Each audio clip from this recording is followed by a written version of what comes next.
Tuni municipal vice chairman ఎన్నికల్లో TDP versus YCP అన్నట్లుగా ఉంది. వైస్ చైర్మన్ ఎన్నికలో ఈ గందరగోళానికి కారణం ఏంటి? ఇక్కడ తెలుగుదేశం పార్టీ కూడా ఎందుకు పార్టీలను ఫిరాయింపు చేసుకొని వైస్ చైర్మన్లు పోస్టులు తీసుకోవాలని అనుకుంటున్నారో అది కరెక్ట్ అయిన విధానం కాదు. ఎట్లయినా లోకల్ బాడీ ఎలక్షన్స్ రాబోతున్నాయి. రాబోతున్నప్పుడు పవర్ లో ఉంటేనే ఓట్లు వేస్తారా? కాదు కదా. అది ఆలోచించుకోవాల్సిన అవసరం ఉంది. బలవంతంగా తీసుకెళ్లడము, లేకపోతే డబ్బులు ఇవ్వడము, లేకపోతే ఇంకొక ఆశ పెట్టడము, ఆ వాళ్ళందరినీ ఇటువైపు తిప్పుకోవటము, దాన్ని లా అండ్ ఆర్డర్ ప్రాబ్లం లాగా తయారైపోయింది. ఈరోజు చూస్తున్నాను, టీవీలో కూడా చాలాసార్లు చూశాను పొద్దున్నుంచి. ఇరు వర్గాలు మోహరించడము, లా అండ్ ఆర్డర్ ప్రాబ్లం రావడం, పోలీసులు వెంటబడ్డము, ఇదంతా అసహ్యంగా అనిపించడం లేదా? అంత అవసరమా ఇవాళ? ఇప్పుడు ఈ రోజుతో 4 సార్లు వాయిదా పడింది. ఇప్పుడు అక్కడ కోరమే లేనప్పుడు ఎన్నికల అధికారి మీటింగ్ ఎలా నిర్వహిస్తాడు? ఎలా ఎన్నికలు జరుపుతాడు? వాళ్ళ వైఎస్ఆర్సీపీ వాళ్ళందరూ హాజరైతే తప్ప కోరం రాదు. టీడీపీ హాజరైతే కోరం లేదు. లేనప్పుడు 17 మంది వైఎస్ఆర్సీపీ వాళ్ళలో ఓటు మాకేస్తారు అని చెప్పి వీళ్ళు ఆశ పెట్టుకొని వాళ్ళని ప్రలోభ పెట్టి ఇవన్నీ చేసుకుంటూ పోతూ ఉన్నారు. ఇవాళ వాళ్ళందరినీ ఒక చోట పెట్టుకొని వాళ్ళు బయటికి రానికుండా ఆపేసుకున్నారు. ఎవరిది తప్పనాలి మనం? వైఎస్ఆర్సీపీ కూడా ఏంటంటే వాళ్ళకు కూడా అభద్రతా భావం ఏర్పడింది. ఎక్కడ వెళ్ళిపోతారా వీళ్ళు అని వాళ్ళని బంధించేసి ఒక చోట పెట్టుకుంటారు. లేదు, మీటింగ్ హాజరైపోయి సరే ఓటేద్దాం, ఎవరు గెలిస్తే గెలవని, ఓడిపోతే ఓడిపోని అనేటువంటిది ఉంటే ఈ సమస్య రాదు. అంటే ల్యాండ్ ఆర్డర్ ప్రాబ్లం రాదు. ఇప్పుడు పోలీసులు కూడా కష్టం కదా.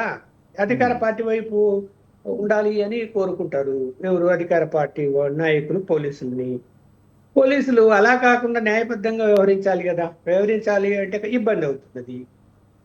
కొంతమందిని అసలు రానికుండా ఆపేశారు అక్కడికి. వీళ్ళు కూడా అంత పెద్ద అదొక చిన్న పట్టణం, మున్సిపాలిటీ, అది వైస్ చైర్మన్ సంబంధించినటువంటి ఎన్నిక.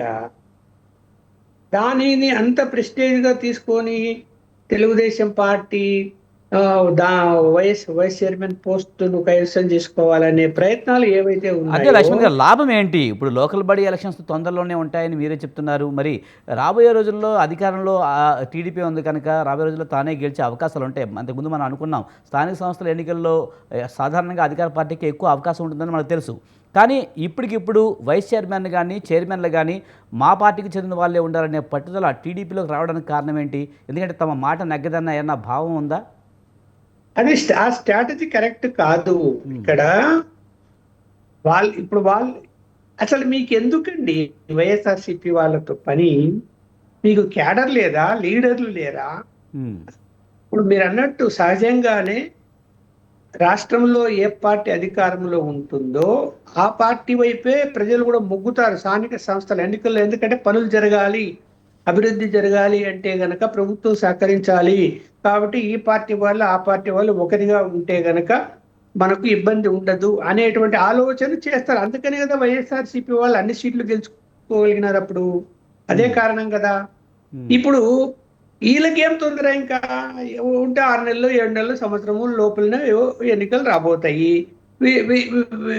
వీళ్ళు ఏ పార్టీలో ఉంటే ఏముంది, వైస్ చైర్మన్ గా ఉంటే ఏముంది? ఇప్పుడు చైర్మన్ వైఎస్ఆర్సీపీ ఉండి వైస్ చైర్మన్ టీడీపీ వస్తాడు అనుకోండి, ఏమిటి జరుగుతుంది చెప్పండి? లాభం ఏంటి అక్కడ?